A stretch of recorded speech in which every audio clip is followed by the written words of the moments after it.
You know, at every stage of our lives, we make decisions that will profoundly influence the lives of the people we're going to become.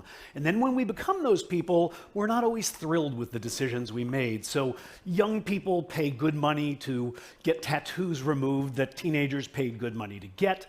Middle-aged people rush to divorce people who young adults rushed to marry. Older adults work hard to lose what middle-aged adults worked hard to gain. On and on and on. The question is, as a psychologist, that fascinates me is, why do we make decisions that our future selves so often regret? Now, I think one of the reasons I'll try to convince you today is that we have a fundamental misconception about the power of time. Every one of you knows that the rate of change slows over the human lifespan, that your children seem to change by the minute, but your parents seem to change by the year. But what is the name of this magical point in life where change suddenly goes from a gallop to a crawl? Is it teenage years? Is it middle age? Is it old age? The answer, it turns out, for most people is now, wherever now happens to be. What I want to convince you today is that all of us are walking around with an illusion that history, our personal history, has just come to an end, that we have just recently become the people that we were always meant to be and will be for the rest of our lives. Let me give you some data to back up that claim. So here's a study of change in people's personal values over time. Here's 3 values. Everybody here holds all of them, but you probably know that as you grow, as you age, the balance of these values shifts. So how does it do so? Well, we asked thousands of people. We asked half of them to predict for us how much their values would change in the next 10 years, and the other is to tell us how much their values had changed in the last 10 years. And this enabled us to do a really interesting kind of analysis, because it allowed us to compare the predictions of people, say, 18 years old to the reports of people who were 28, and to do that kind of analysis throughout the lifespan. Here's what we found. First of all, you're right. Change does slow down as we age. But second, you're wrong, because it doesn't slow nearly as much as we think. At every age from 18 to 68 in our data set, people vastly underestimated how much change they would experience over the next 10 years. We call this the end of history illusion. To give you an idea of the magnitude of this effect, you can connect these 2 lines, and what you see here is that 18-year-olds anticipate changing only as much as 50-year-olds actually do. Now, it's not just values, it's all sorts of other things. For example, personality.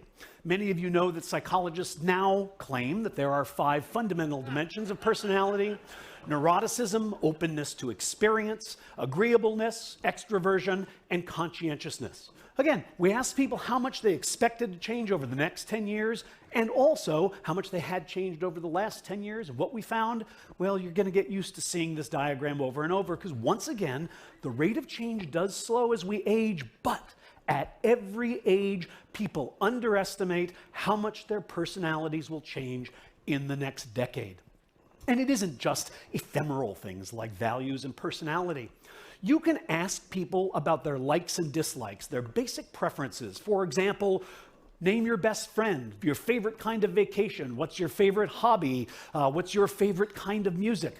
People can name these things. We ask half of them to tell us, do you think that that will change over the next 10 years? And half of them to tell us, did that change over the last 10 years? And what we find, well, you've seen it twice now, and here it is again. People predict that the friend they have now is the friend they'll have in 10 years. The vacation they most enjoy now is the one they'll enjoy in 10 years. And yet, people who are 10 years older all say, that's really changed. Does any of this matter? Is this just a form of misprediction that doesn't have consequences? No, it matters quite a bit, and I'll give you an example of why. It bedevils our decision-making in important ways. Bring to mind right now for yourself your favorite musician today and your favorite musician 10 years ago. I put mine up on the screen to help you along. Now, We ask people to predict for us, to tell us how much money they would pay right now to see their current favorite musician perform in concert 10 years from now. And on average, people said they would pay $129 for that ticket. And yet, when we asked them how much they would pay to see the person who was their favorite 10 years ago perform today, they say only $80. Now, in a perfectly rational world, these should be the same number, but we overpay for the opportunity to indulge our current preferences because we overestimate their stability. Why does this happen? We're not entirely sure, but it probably has to do with the ease of remembering versus the difficulty of imagining. Most of us can remember who we were 10 years ago, but we find it hard to imagine who we're going to be.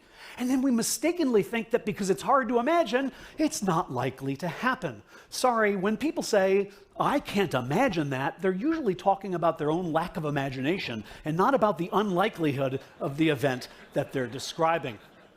The bottom line is, time is a powerful force. It transforms our preferences, it reshapes our values, it alters our personalities. We seem to appreciate this fact, but only in retrospect. Only when we look backwards do we realize how much change happens in a decade. It's as if, for most of us, the present is a magic time. It's a watershed on the timeline. It's the moment at which we finally become ourselves. Human beings are works in progress that mistakenly think they're finished. The person you are right now is as transient, as fleeting, and as temporary as all the people you've ever been. The one constant in our life is change. Thank you.